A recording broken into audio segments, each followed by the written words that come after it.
Hello बच्चों, Nalanda academy में फिर से सभी का स्वागत है। इस बार हम लेके आए हैं मैथमेटिक्स सीबीएसई का 10th का सिलेबस का ब्रेकआउट। अब इसको जानते हैं कि किस प्रकार से हमको पढ़ना है, तो हम कैसे मेरिट में नंबर ला सकते हैं। सबसे पहला नंबर सिस्टम। नंबर सिस्टम में क्या पढ़ना है, यूनिट डिजिट क्या होता है, प्राइम नंबर क्या होता है, ये सब के बारे में जब हम पढ़ेंगे उसको नंबर सिस्टम कहा जाता है। 6 मार्क्स का है। नंबर सिस्टम छोटा मोटा चीज़ नहीं है बच्चों। आपने नंबर सिस्टम एक बार पढ़ना है 10th में, और यही आपका सारे गवर्नमेंट एग्जाम में काम आएगा।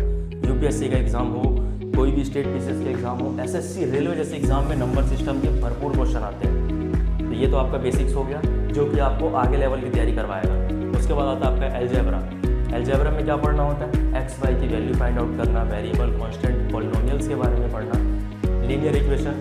तो ये आपका होता है एलजेब्रा, जो कि 20 मार्क्स का है। सिर्फ 2 यूनिट से 26 मार्क्स मिल गए आपको। उसके बाद हम चलते हैं सीधा ट्रिग्नोमेट्री में। ट्रिग्नोमेट्री क्या है, sine theta, cos theta, tan theta, इनकी वैल्यूज़ को जब हम फाइंड कर रहे होते हैं, इनसे जब हम प्रूफ कर रहे होते हैं, उसको हम कहते हैं ट्रिग्नोमेट्री। ये बच्चों को पूरा सपना जैसे है, लेकिन क्योंकि आप नालंदा एकेडमी में सीख रहे हैं तो ये आपको बेस्ट तरीके से आ जाएगा, बेसिक से मोक्ष तक का। फिर आता है आपका मेंसुरेशन। मेंसुरेशन क्या होता है, अब मेंसुरेशन का मतलब है कोन, सिलेंडर, सर्कल, सर्कल नहीं स्फीयर, और आपका आ जाएगा क्यूब, क्यूबॉइड। इन सब का जब हम volume, curve surface area, whole surface area जब हम निकालते हैं तो उसको हम क्या कहते हैं, मेंसुरेशन कहते हैं। जो कि आपको कितने मार्क्स का बैठेगा, 10 marks. Statistics, mean, mode, median और प्रोबेबिलिटी, कि अगर हम एक कॉइन को टॉस कर रहे हैं तो हेड्स आने की क्या प्रोबेबिलिटी है, टेल्स आने की क्या प्रोबेबिलिटी है। जब हम एक डाइस को फेंकेंगे तो क्या प्रोबेबिलिटी की इवन नंबर आए,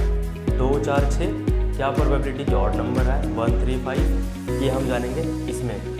स्टैटिस्टिक्स और नंबर सिस्टम, ये 2 ऐसे आपकी यूनिट्स हैं जिसका आप आज तैयारी करोगे और आगे गवर्नमेंट एग्जाम में भी बहुत ज़्यादा इसका काम आने वाला है। टोटल अगर मैं ज्योमेट्री को भी छोड़ दूं तो टोटल आपका वेटेज होता है इसमें 65 का। 65 नंबर का वेटेज हो गया। ज्योमेट्री क्यों छोड़ा मैं, ज्योमेट्री एक ऐसा चैप्टर है, ऐसा यूनिट है जिसमें बच्चे लगभग नहीं कर पाते उतने अच्छे से।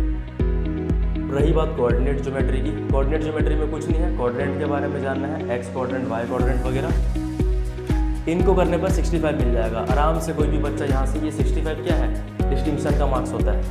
रही बात ज्योमेट्री की, मेरिट में आने के लिए आपको इसको करना पड़ेगा, छोड़ नहीं सकते।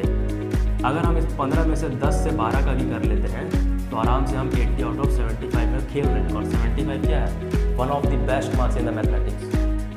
ये रहा पूरा 10th का सिलेबस का ब्रेकआउट। आगे मैं और भी सब्जेक्ट का ब्रेकआउट लेके आऊँगा। तब तक के लिए आप नालंदा एकेडमी को लाइक, शेयर और फॉलो जरूर करें। Thank you.